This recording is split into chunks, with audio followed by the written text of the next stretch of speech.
Everyone knows the PlayStation 4, but not everyone realizes the Slim model is packed with changes. Some good, and some not so good.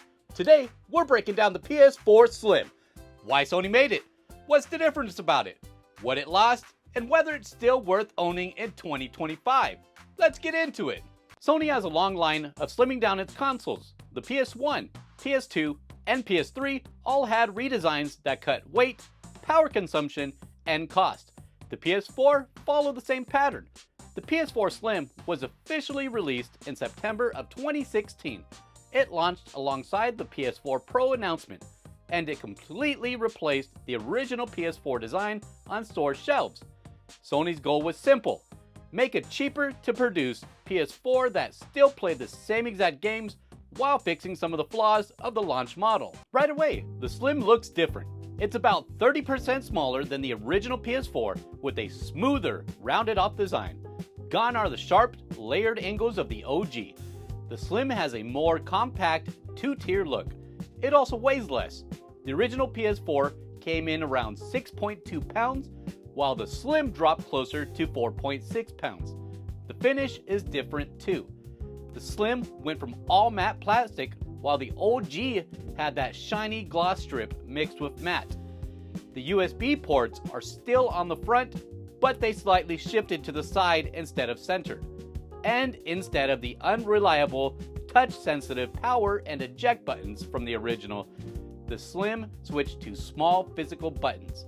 It's cleaner, lighter, and in a lot of ways, a more practical design. Inside, the Slim doesn't really change performance. It runs the same CPU and GPU as the base PS4, so games look and play exactly the same.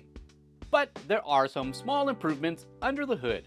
The cooling system was redesigned, and the Slim generally runs quieter than the original model. Power consumption also dropped from 250 watts to about 165 watts maximum. That makes it more energy efficient and less likely to heat up your room. Networking also got an upfront. The original PlayStation 4 only supported 2.4 GHz Wi-Fi. The Slim added 5 GHz support, which gives faster downloads and more stable online play. Bluetooth was also updated from version 2.1 to 4.0, which improves compatibility with wireless devices and headsets. The hard drive bay was also moved. It's now accessed by the rear corner of the console. Sony offered 500 GB and 1 TB models, but you can still swap or upgrade the drive pretty easily. Of course, the Slim didn't just add things, it also removed a couple features. The most noticeable downgrade was the removal of the optical audio port, also known as the Toslink. If you had a high-end gaming headset or a surround sound system that depended on optical output, the Slim simply didn't support it. Another thing people noticed, the long glowing light bar across the top of the original PS4 was gone. Instead, the Slim just has a tiny LED indicator near the power button. These changes were all about cutting costs. The Slim wasn't meant to be premium, it was meant to be the everyday PS4. Like most PlayStation consoles, the Slim got a few revisions over its life. The launch models were CUH-2000 series, released in 2016. The CUH-2100 series came in 2017 with minor weight and power tweaks. By 2018, the CUH-2200 series refined things further for efficiency. Functionally, they're all the same console. Sony did tweak in some fun design touches. On the bottom of the Slim, the rubber feet are shaped like the PlayStation button icons: square, triangle, circle, and X. The cover for the hard drive bay screw is also decorated with the PlayStation symbols. The controller bundled with the Slim was also the first revision of the DualShock 4.